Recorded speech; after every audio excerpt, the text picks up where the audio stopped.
é que bota isso aqui? Do contrário? Agora foi. Irmãos, vamos dar sequência então aos nossos estudos proféticos. E agora, como eu já anunciei, nós vamos tratar sobre as ressurreições dos mortos. Mas antes disso, vamos ter uma breve recapitulação do que a gente já aprendeu. Som. Tá aí não? Alô, som. Oi. Tem um volume aqui. Oi. Tá muito alto, não? Alô, som, alô, som, testando. Todos estão me ouvindo? Assim, ouvo sim.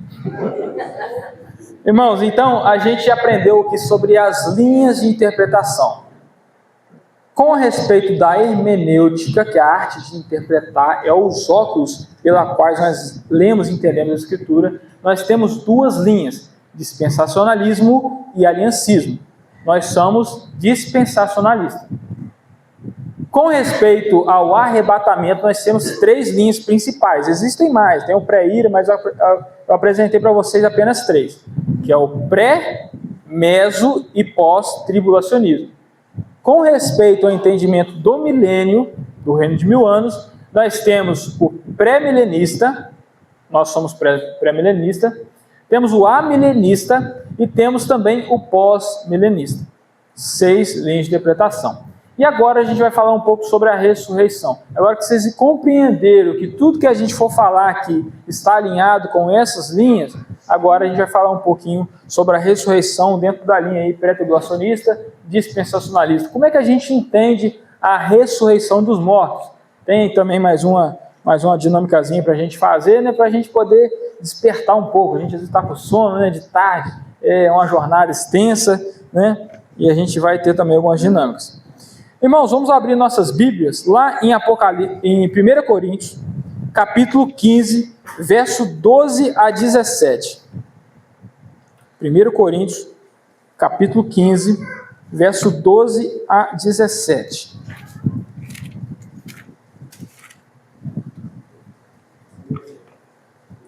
Primeira Coríntios, capítulo 15, verso 12 a 17. Pode desligar o ventilador aqui? Também está parando o ventilador.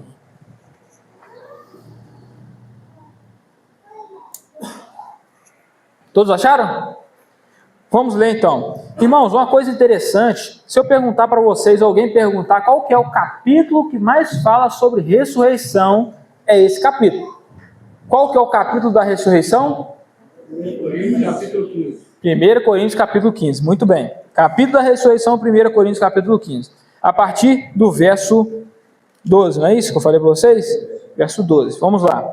Ora, se o que se prega é que Cristo ressuscitou dentre os mortos, como algum de vocês afirma que não há ressurreição de mortos? Na igreja de Coríntios, existiam pessoas que compreendiam que a ressurreição era um retrocesso, entendiam que o corpo físico era algo não tão bom assim, era algo maligno. Entendiam que após a morte, quando a nossa alma sai do nosso corpo, essa pessoa meio que, entre aspas, ascendeu, e não tinha esse retrocesso de reencarnar ou ressuscitar. Então, Paulo vem falando para essas pessoas, se a gente está pregando aqui que Cristo morreu e ressuscitou, como é que você está falando que não existe ressurreição dos mortos? E assim ele continua, e se não há ressurreição de mortos, então Cristo não ressuscitou. E se Cristo não ressuscitou, é vã a vossa pregação, é vã a vossa fé que vocês têm. Além disso, somos tidos por falsas testemunhas de Deus, porque temos testemunhado contra Deus que ele ressuscitou a Cristo, a qual ele não ressuscitou, se é certo que os mortos não ressuscitam. Porque se os mortos não ressuscitam, também Cristo não ressuscitou. E se Cristo não ressuscitou, é vã, é inútil a fé de vocês, e vocês ainda permanecem nos seus pecados. E ainda mais, os que adormeceram em Cristo estão perdidos. Então Paulo coloca em xeque toda a palavra de Deus, caso não exista a ressurreição dos mortos. Ele fala assim, ó, se Cristo não ressuscitou, se não tem ressurreição de mortos, se isso é balela, se isso é história, então a Bíblia é descartável, é vã a fé que vocês têm. Porque Cristo só pode nos perdoar e pagar os nossos pecados se aconteceu isso que está escrito. Se ele morreu pelos nossos pecados e ressuscitou no terceiro dia. E isso nós cremos. Então ele fala aqui, ó, se a ressurreição dos mortos não vai acontecer, então ó, aqueles que morreram em Cristo se perderam. Não tem salvação para eles. Porque a ressurreição, irmãos, é de extrema importância. A ressurreição é uma das 6 doutrinas basilares da nossa fé. Isso vai falar em Hebreus capítulo 6. Né? Ele cita isso lá. Ressurreição dos mortos. Um tema importantíssimo. Um tema que é fundamental para todo crente. Todos nós, um dia, nós que partimos, nós que chegamos a conhecer a morte, nós um dia seremos ressuscitados. Será ressuscitado também todo salvo que já morreu e também será ressuscitado todos os ímpios que já morreram. Todas as pessoas um dia irão se reunir novamente com os seus corpos. Isso é interessante, irmãos, por quê? O propósito de Deus, inicialmente para o ser humano, é que ele fosse um ser material, que interagisse com matéria. Por isso que Deus cria Adão, segundo a sua imagem e semelhança. Isso talvez indique que assim como Deus ele é um ser tripartido, Deus Pai, Filho e Espírito Santo, assim também o ser humano, né, na tricotomia, nós somos tripartidos, nós somos compostos de corpo, alma e espírito.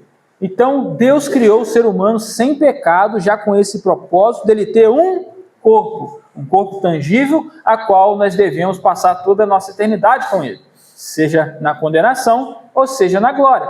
Então, quando a gente morre, a gente parte, o que acontece com a nossa parte material, a nossa parte tangível, o nosso corpo? O que acontece com o nosso corpo? Sepultura. Nosso corpo é enterrado, nosso corpo é velado, o nosso corpo ele dorme, o nosso corpo. Mas o que acontece com a nossa parte imaterial, a nossa parte que não dá para tocar, a nossa alma, o nosso espírito? Essa não dorme, essa está consciente. Se a pessoa morreu com Cristo, essa vai para o céu, está aguardando a ressurreição, a sua alma está lá consciente na presença de Deus. E se a pessoa morreu sem Cristo, essa pessoa desce para o Hades, no local de tormento, e lá ele já está sofrendo na sua alma. Mas um dia, as pessoas que estão no céu ressuscitarão para viver na nova criação, e as pessoas, as almas que estão no inferno, estão no Hades, elas ressuscitarão para ser lançadas no lago de fogo. Tanto salvos quanto descrentes serão ressuscitados. Toda a composição da pessoa, corpo, alma e espírito, tem que estar junta, tanto para viver a eternidade, tanto para ser condenado. Porque o ser humano vai ficar para sempre nesse estado de 3 partes, tendo aí a sua parte material, a sua parte sentimental e tendo também a sua parte tangível. Estão entendendo, irmãos?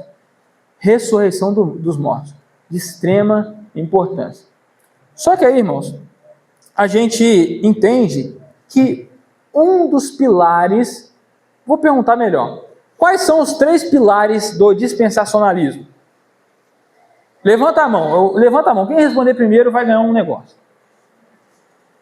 Quais são os 3 pilares do dispensacionalismo? Levantou a mão, vou pegar o bombom, que se você acertar, eu vou te dar, hein? Só para animar os irmãos aí. Espera aí, agora pode falar os 3 pontos principais do dispensacionalismo. Diferença entre igreja e Israel. Isso. Interpretação exclusivamente literal. E, por último, revelações progressivas. Revelação progressiva, parabéns. Aqui o seu bombom. Então, irmãos, reparem que nós entendemos que a revelação ela é progressiva. Isso indica que lá no Antigo Testamento, quando a gente pensa em ressurreição, o Antigo Testamento ele não consegue trazer todas as revelações sobre a ressurreição. Vocês acreditam que em todo o Antigo Testamento só tem 3 passagens que citam a ressurreição dos mortos? É pouco, né? Então, as pessoas da época de Cristo, elas tinham um entendimento um pouco limitado. Sabiam que ia ter ressurreição dos mortos, mas não sabiam como seria isso, não sabiam os detalhes. Agora, no Novo Testamento, na revelação progressiva, Deus foi progredindo e revelando coisas ao homem, nós compreendemos de forma muito mais ampla a ressurreição dos mortos. Guilherme, cita aí essas 3 passagens que falam sobre a ressurreição no Antigo Testamento. Não precisa abrir, eu vou ler rapidamente. A primeira está lá em Jó, capítulo 19, 25 a 26, que diz assim: porque eu sei que o meu Redentor vive, por fim se levantará sobre a terra, depois, revestido este meu corpo da minha pele, em minha carne, verei a Deus. Não cita a palavra ressurreição diretamente, mas você consegue ver o sentido ali da ressurreição. A outra passagem que fala sobre a ressurreição no Antigo Testamento, Isaías 26, 19. Os teus mortos e também o meu cadáver, Isaías colocando ali, o meu cadáver, viverão e ressuscitarão. Despedem e cante de alegria vocês que habitam no pó, porque o teu orvalho, ó Deus, será como orvalho de vida, e a tua terra dará à luz os seus mortos. Falando de ressurreição em Isaías. E a mais completa, a mais direta é em Daniel, capítulo 12, verso 2, que ele fala que muitos que dormem no pó da terra ressuscitarão, uns para a vida eterna, outros para a vergonha e horror eterno. Antigo Testamento, 3 passagens, revelação progressiva. As pessoas não compreendiam muito bem.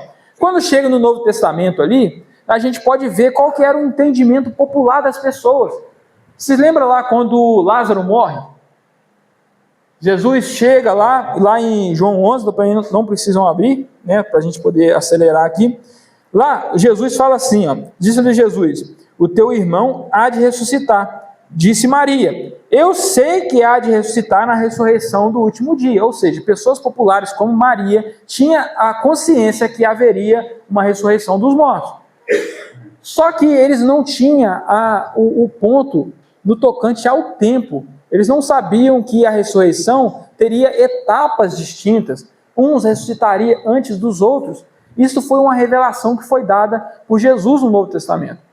Se você vê lá também em João capítulo 6, verso 39, ali Jesus ele fala diversas vezes, né, que as pessoas, né, seriam ressuscitadas ali no último dia.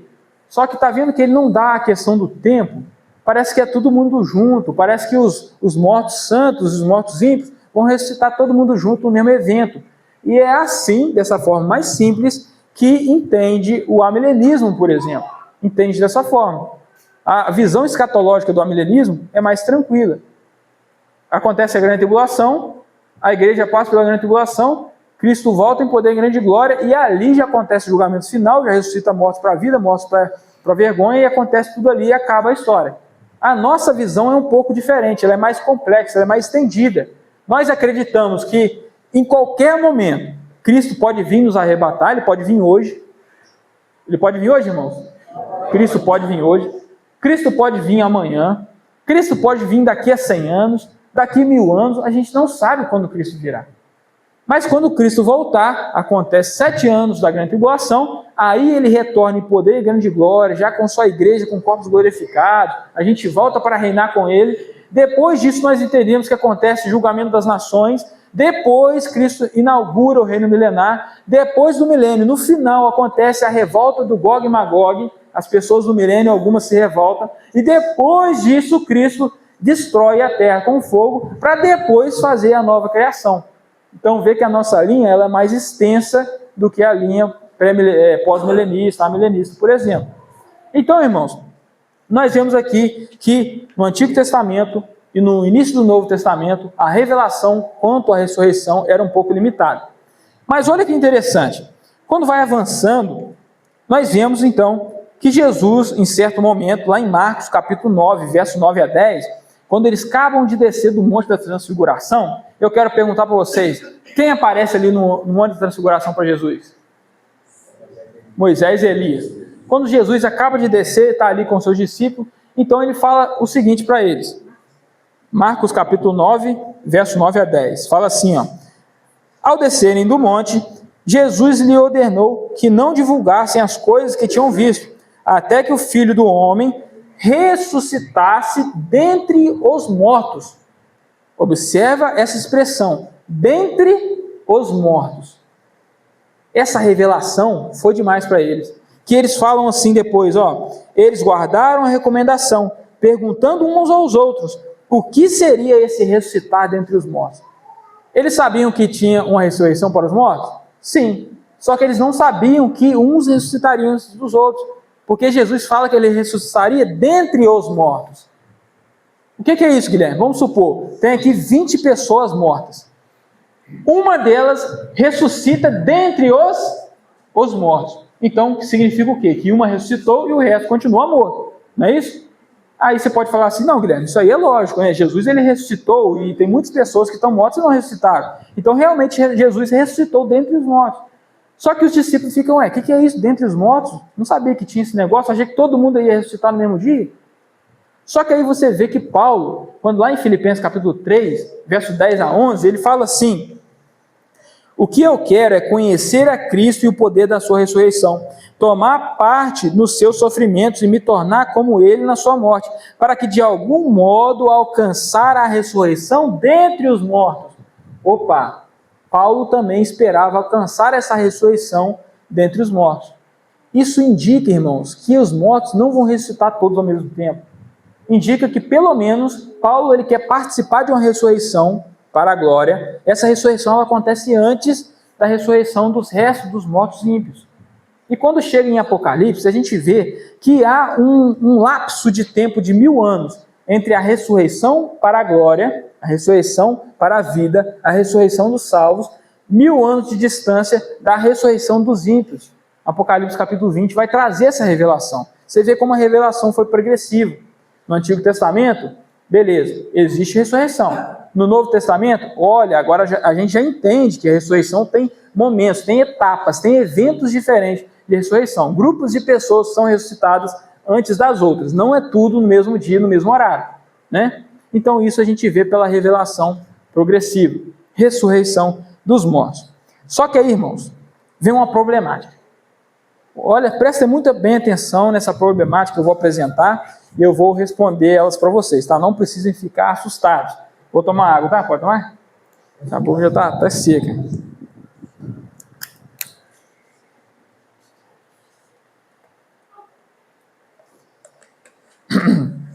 Olha só, irmão. Entra novamente naquele cenário aonde você entrou no ônibus, encontrou com outro irmão ali, aquele irmão era de uma linha diferente da sua, você sentou, bateu um papo com ele e ele te lança uma pergunta. Ele te apresenta um problema, coloca passagens bíblicas que parecem entrar em conflito na sua frente. Como é que você vai responder essa questão? Olha só a problemática. Em Apocalipse capítulo 20, verso 4, o irmão pode estar abrindo? Pode estar abrindo, Apocalipse capítulo 20, verso 4. Olha só o que ele diz ali. Apocalipse capítulo 20, verso 4.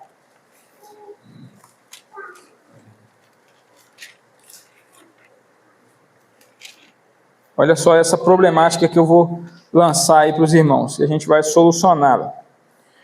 Fala assim, vi tronos, e nestes se assentaram aqueles aos quais foram dada autoridade para julgar. Vi ainda as almas. O que João viu? As almas. Almas é a parte imaterial do corpo, ou seja, não estavam junto com o corpo, só as almas. Vi ainda as almas dos que foram decapitados por terem dado testemunho de Jesus e proclamado a palavra de Deus. Este quem? Essas almas. Essas almas são os que não adoraram a besta nem a sua imagem. De quem que são essas almas? Das pessoas que passaram pelo período tribulacional. Pessoas salvas que foram salvas, alcançadas dentro do período da grande tribulação. Pessoas que rejeitaram a marca da besta. E ele fala que essas almas desses tribulacionais, a gente pode chamar essas pessoas assim, eles não fazem parte da igreja, porque a igreja já vai ter sido arrebatada, né? Eles são salvos depois do arrebatamento, durante o período da grande tribulação. Fala assim ainda sobre eles, versículo 5. Não, no final do versículo 4 ainda, ele fala assim, estes são os que não adoraram a besta nem a sua imagem, e não receberam a sua marca na testa e na mão. e viveram e reinaram com Cristo durante 1000 anos. Essas almas, elas reviveram, elas ressuscitaram para reinar com Cristo os 1000 anos. Isso aqui no final da grande tribulação, presta atenção. Aí agora no 5 ele fala assim, ó, os restantes dos mortos não reviveram, até que se completasse os 1000 anos. Aí ele fala ainda, esta é a primeira ressurreição. Então, aqui em Apocalipse 20, versículo 4, ele chama de primeira ressurreição o momento em que os tribulacionais ressuscitam. No final da grande tribulação, os tribulacionais ressuscitam e que fala, essa é a primeira ressurreição. Até aqui algum problema? Não, né? Beleza. Mas olha só a complicação. Tá, beleza, Guilherme. Você está falando então que Apocalipse chama a ressurreição no final da grande tribulação de primeira ressurreição. Qual que é o problema aí? O problema é que quando a gente vai lá para Tessalonicenses capítulo 4, pode abrir lá, Tessalonicenses capítulo 4, o capítulo que fala sobre o arrebatamento. 1 Tessalonicenses capítulo 4.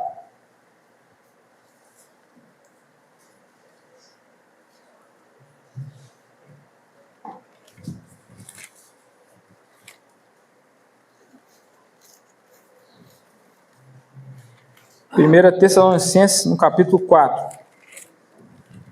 Tessalonicenses, 1 Tessalonicenses, capítulo 4, do versículo 16 a 17. Diz assim, porque o Senhor mesmo, dada a sua palavra de ordem, ouvida a voz do arcanjo e ressoar a trombeta de Deus, descerá dos céus, e os mortos em Cristo ressuscitarão primeiro. Está citando a ressurreição de mortos em Cristo, ok?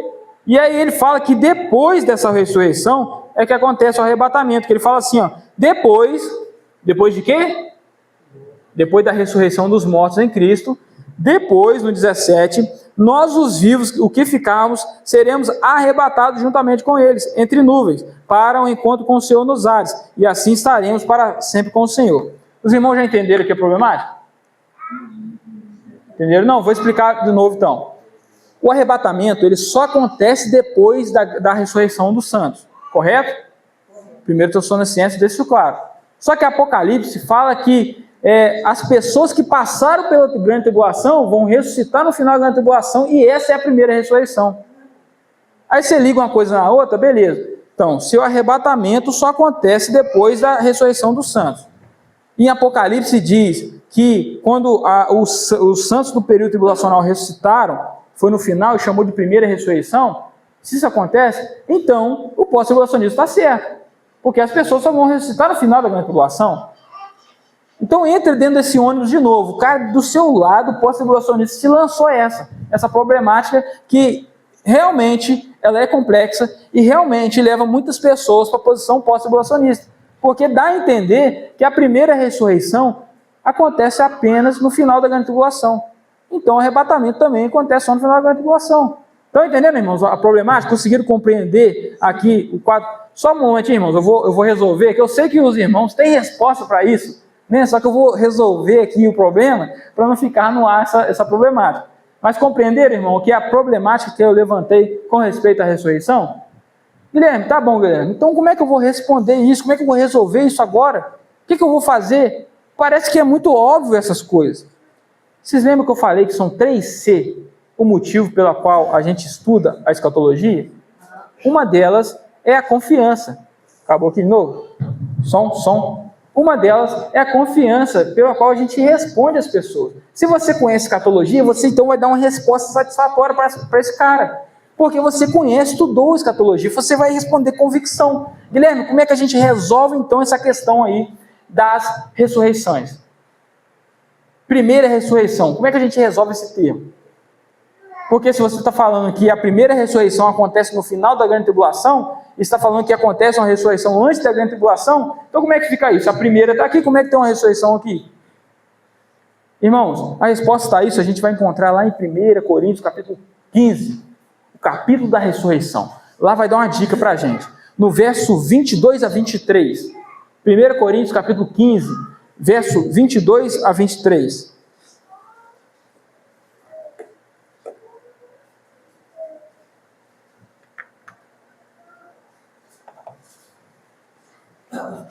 Alguém pode ler para a gente? 1 Coríntios 15, 22 a 23. Porque, assim como em Adão todos morrem, assim também todos serão vivificados em Cristo.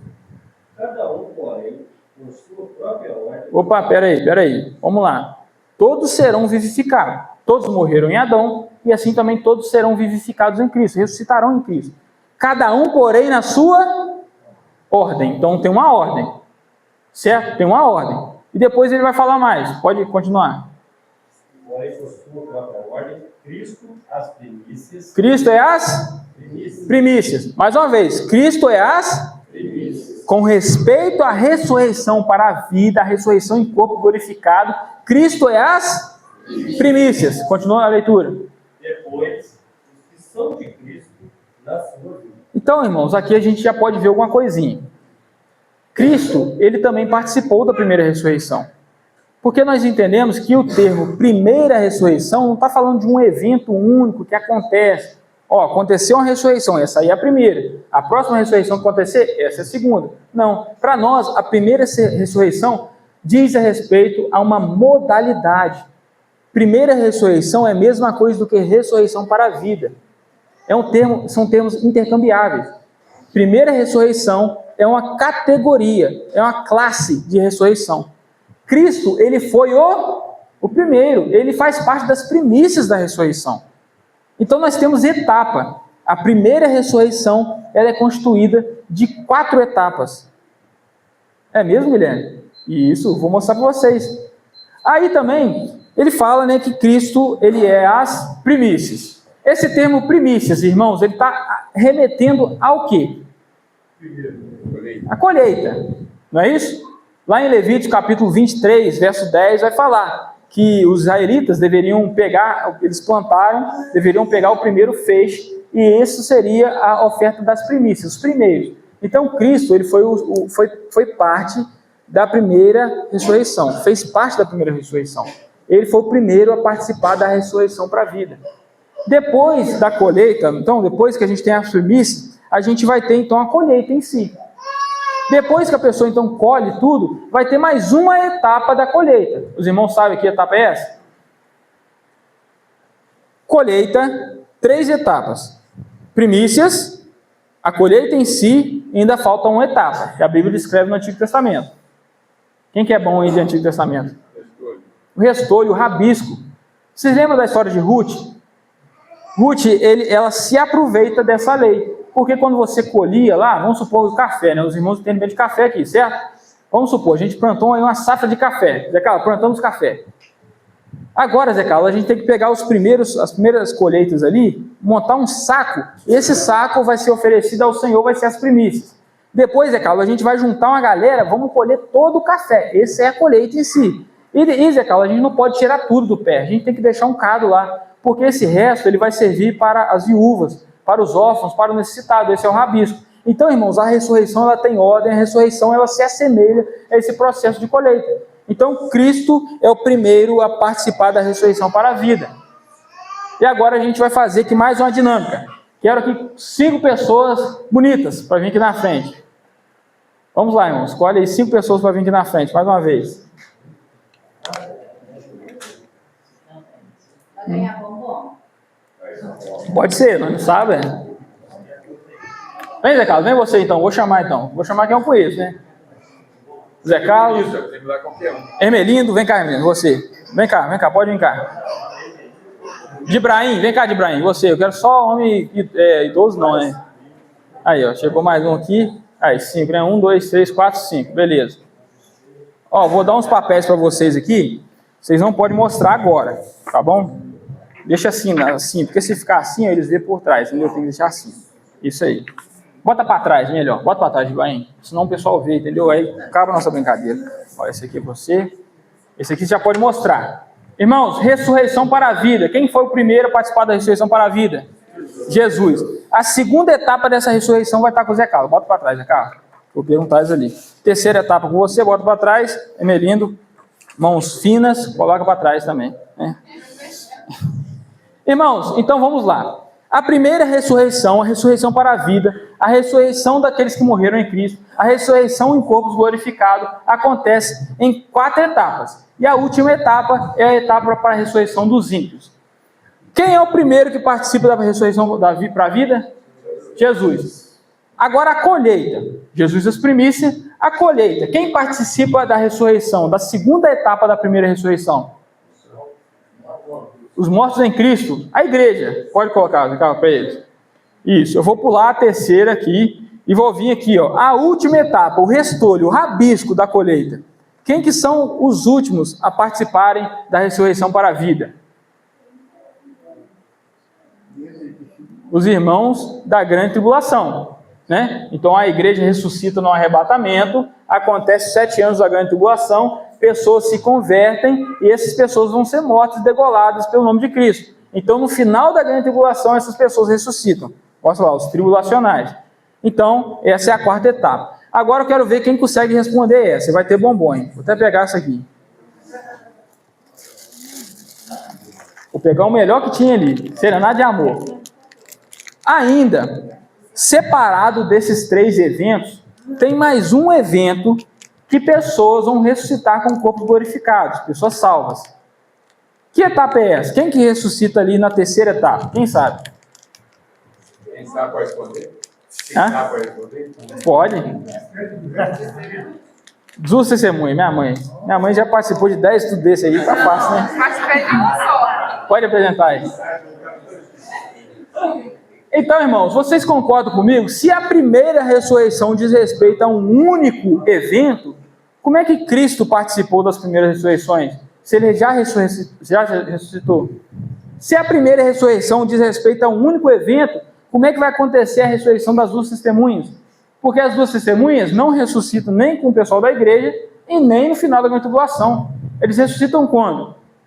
No meio da grande tribulação, Apocalipse 11.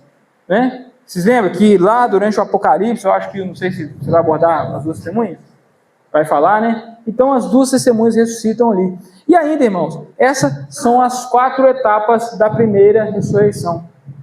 Quem ressuscita primeiro? Segundo? Terceiro? A 4ª etapa? E ainda faltam a galera que não é salva para ressuscitar. São os ímpios. Pode mostrar aí? Né? Os ímpios, então, eles vão ser ressuscitados para receber a terrível condenação eterna. Isso acontece quando?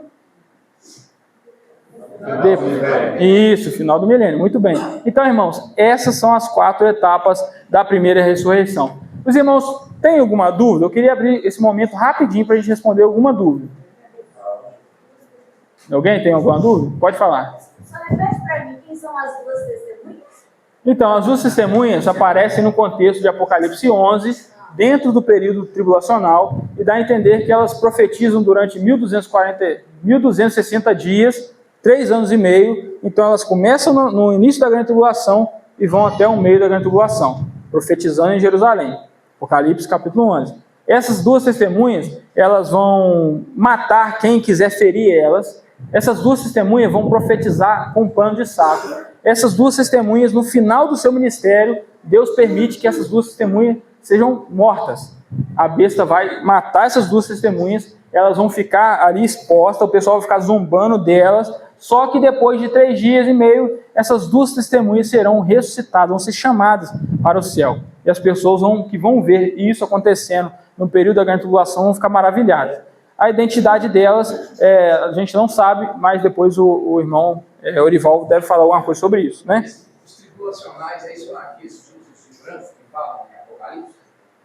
Também, né? Por quê? No Apocalipse, todos nós que seremos salvos vamos andar de branco, ok? A igreja vai estar de branco, a gente vê isso também. Eu não vou entrar muito nesse assunto, só para a gente não ocupar muito tempo do Orival depois, né? Mas os tribulacionais são pessoas salvas que morreram no período da grande tribulação.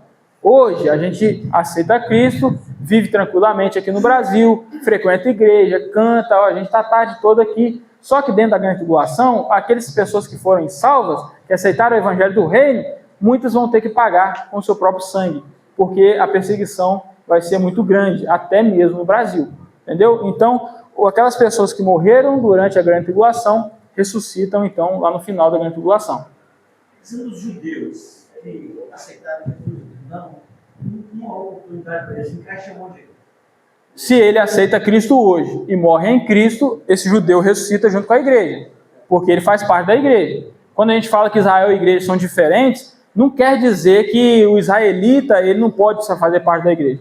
Não, lá em Efésios 2 vai falar que Cristo derrubou a parede da inimizade, né, e agora ele fez uma nova humanidade, composto de gentios e de judeus, que fazem parte da igreja. Agora, quando a igreja for retirada, durante o período tribulacional, o foco vai estar sobre Israel, e se esse salvo morre ali, ele ressuscita lá no final. Tá certo? Então, irmãos, essas são as 4 etapas da primeira ressurreição. Vou encerrar aqui o momento das dúvidas, né, para a gente prosseguir. Muito obrigado, tá? A participação de vocês. Pode deixar ali com o Igor ali, ó, a folha. Pode tomar seus assentos.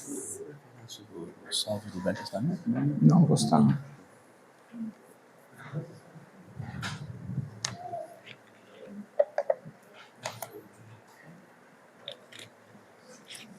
Então você vai perguntar assim, poxa Guilherme, bacana, entendi então que a ressurreição para a vida tem 4 etapas, entendi que eu vou participar, se eu morrer, eu vou participar da ressurreição junto com o pessoal da igreja, ali em 1 Tessalonicenses capítulo 4, né, antes do arrebatamento, eu entendi isso, Guilherme, bacana, eu não conhecia isso. Beleza, Guilherme, mas agora, Guilherme, eu estou com uma dúvida, que eu não sei como é que eu vou ser, como é que vai ser esse meu novo corpo?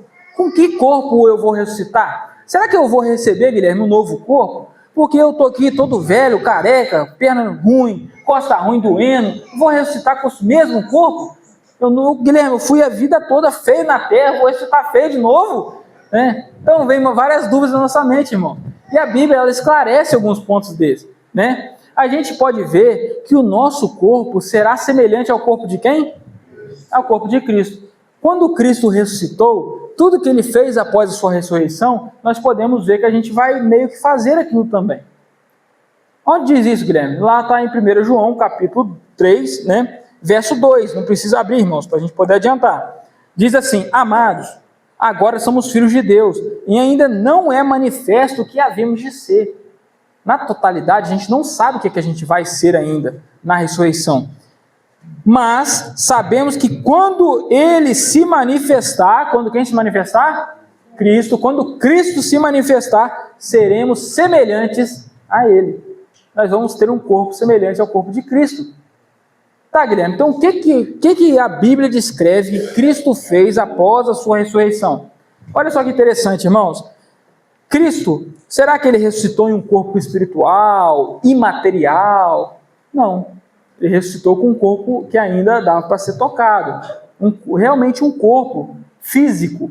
E é isso a gente vê lá em Lucas 24, que fala assim, ó, vejam as minhas mãos, Cristo falando, e os meus pés, porque sou eu mesmo. Toquem em mim, dava para tocar nesse corpo que Jesus estava. Então esse corpo glorificado, ele pode interagir com as coisas materiais, né? Porque um espírito não tem carne nem ossos, como vocês estão vendo que eu tenho. Então Cristo tinha um corpo físico, nós também teremos um corpo físico para viver em uma nova criação, interagir com matéria durante essa nova criação. Nós vemos também que Cristo ele poderia atravessar a parede. Sabia disso? É mesmo, Guilherme? Quando a gente ressuscitar, a gente vai poder atravessar a matéria? Como é que vai funcionar isso? Os pormenores eu não sei. Mas olha que interessante que fala sobre Jesus, irmãos. Está lá em João 20, 19. Fala assim, ó. Ao cair da tarde daquele dia, o primeiro da semana, estando trancadas as portas, os discípulos estão dentro de uma casa, de um local com as portas trancadas, tudo fechado, né? Onde estavam os discípulos com medo dos judeus. Jesus veio e se pôs no meio deles, dizendo que a paz esteja com vocês. Então, apesar de Cristo ter um corpo tangível, ele também tinha uma diferença, ele conseguiria atravessar as coisas, tem uma relação diferente com a matéria. Isso é interessante, né, irmãos? E a gente provavelmente vai ter isso também, né? Cristo foi e se colocou no meio dele, atravessando portas trancadas e parede. Não é isso? Olha só também, irmãos, Cristo, ele se teletransportava com o seu corpo. Sabia disso? Sabia, irmãos, disso? Está lá em Lucas. Lucas capítulo 24, 31 a 32 fala, né, quando eles estão lá conversando, quando Jesus está naqueles 2 discípulos, né, no caminho de Emaús, Jesus, depois de ter conversado com ele, né, foi contando toda a história durante o caminho. Eles chegaram na casa deles, foram ali comer o pão. Fala assim, ó: então os olhos deles se abriram. Aqueles dois discípulos tiveram os olhos abertos para compreender que aquela pessoa era Jesus, né? Eles reconheceram Jesus, mas ele desapareceu da presença deles. E disseram um ao outro: não é verdade que o nosso coração ardia no peito quando ele nos falava pelo caminho, quando nos explicava as Escrituras? Então Jesus desaparece. Então a gente pode ver que o nosso corpo glorificado, nosso corpo jovial que a gente vai receber, corpo novo, se você é velho hoje, quando você for ressuscitado, quando você for retransformado, você vai receber um corpo que não tem mais dores, um corpo que não sente mais, não tem doenças, um corpo que não sofre mais, um corpo que está totalmente novo, um corpo que provavelmente vai ter uma aparência de 30 anos por volta disso, né? A gente tem algumas bases para isso, mas é algo que a Bíblia não diz claramente, mas a gente pode raciocinar, né? Pensar nisso. É um corpo que vai ser jovial. Se a pessoa morreu criança, ela vai ressuscitar com uma aparência de mais ou menos 30 anos, que é a idade que Jesus morreu. Se a pessoa morreu velho, ela vai ressuscitar com uma aparência mais ou menos de 30 anos. E isso a Bíblia não deixa claro, isso eu estou dando uma opinião, certo, irmão? Uma opinião baseada em algumas passagens que a gente não vai se aprofundar. Mas são coisas grandiosas sobre a ressurreição. Pode falar. Eu sou curioso mesmo, entendeu? Quando Judas, Jesus pediu, prensou Judas, não dele tocar nas feridas dele, como é que você repete? Foi Tomé, né? Isso. Então, olha só, o corpo glorificado de Jesus tinha marcas da vida passada dele. Jesus, eu tenho para mim que Jesus será o único na eternidade que vai ter cicatrizes, marcas, para que a gente possa olhar para isso e relembrar do que ele fez por nós na cruz. Mas creio que nós, poxa, Guilherme, eu morri, eu não tinha braço. Você vai ter seu braço de volta. Guilherme, não tinha cabelo. Vai ter o cabelo de volta, beleza, hein? Aí, ó, eu também estou entrando nessa fila aí, estou aguardando isso, né? Mas isso, irmãos, como a gente falou, tem coisa que a gente compreende porque a gente imagina, porque a gente tira de algumas passagens que não dizem diretamente, entendeu? É uma dedução. Isso não está escrito claramente nas Escrituras, não está de forma explícita, tá bom? Isso tem que ficar claro, irmãos. Porque o que tem de pessoas hoje aí afirmando opiniões como se tivesse na Bíblia, tem muitas pessoas assim, e traz confusão, né? Então a Bíblia ela vai apresentando algumas coisas sobre os nossos corpos. Outra coisa interessante, você sabia que nem todo mundo vai ter um corpo com a mesma quantidade de glória? Alguém ainda fala que o céu é capitalista, né? Lá não vai ser todo mundo igual, nivelado. Lá, dependendo do que você fez aqui, dependendo do seu galardão, você vai ter uma glória maior do que o outro. É claro, não vai ter inveja nem nada disso. Não vai ter arrogância. E lembra de onde você tirou isso? No capítulo da ressurreição, qual que é? De novo, qual que é o capítulo da ressurreição? Isso. Quando a gente vai lá para 1 Coríntios capítulo 15, os irmãos podem estar abrindo aí para vocês marcarem essa passagem na Bíblia de vocês, que é muito importante, né? 1 Coríntios capítulo 15, verso 40 a 41.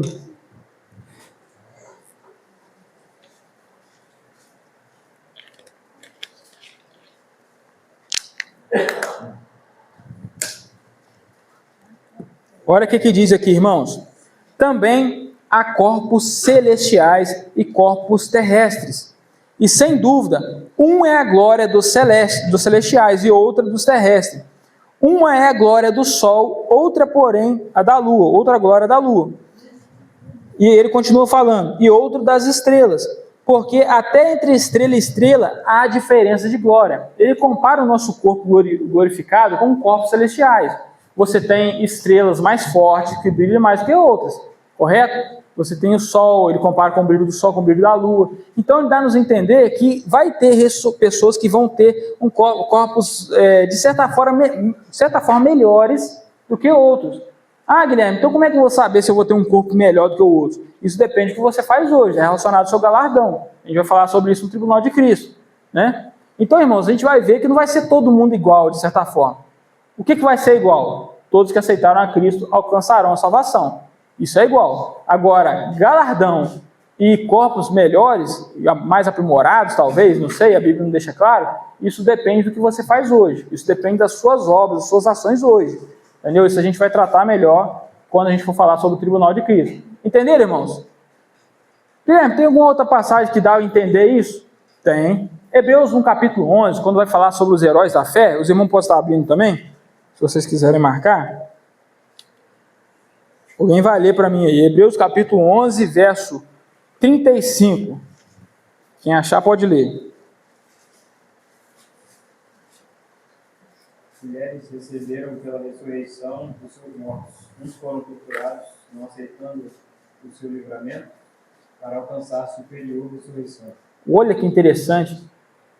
Pessoas que poderiam ser libertas do seu cativeiro caso negassem a Cristo, mas eles escolheram morrer por Cristo, ser torturado. Né? De certo, não morrer por Cristo, que no Antigo Testamento não tinha essa revelação, mas morrer pelo nome de Deus, né? Os preferiram ser torturados para alcançar o quê?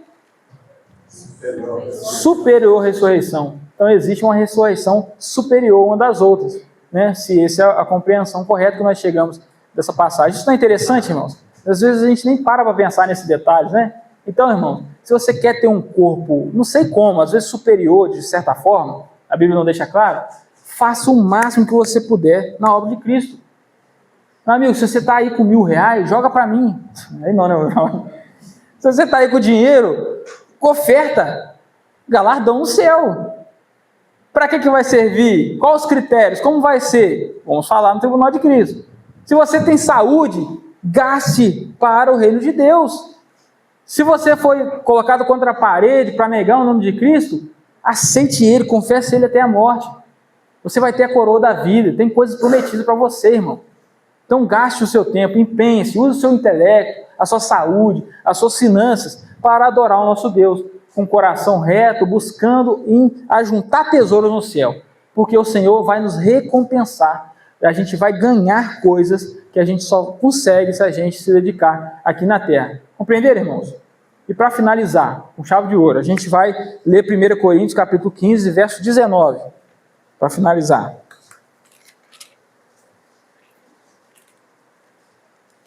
Olha o que fala lá.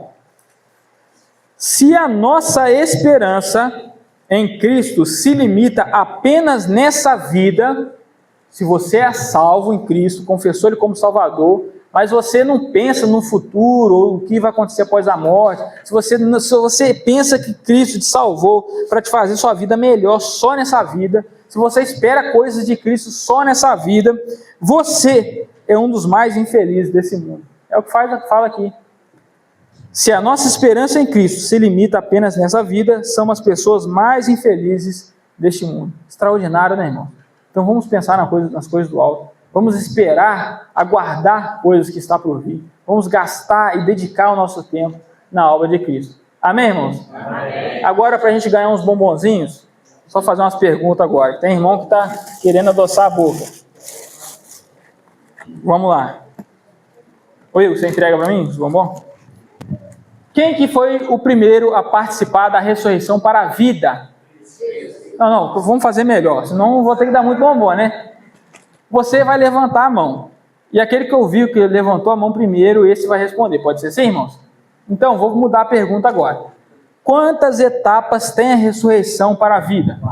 4, aqui, dá para ele. Dá um bonzinho aqui de banana. Vamos lá. Qual que é a terceira etapa para a ressurreição da vida? Isso, muito bem. Aí. Vamos lá.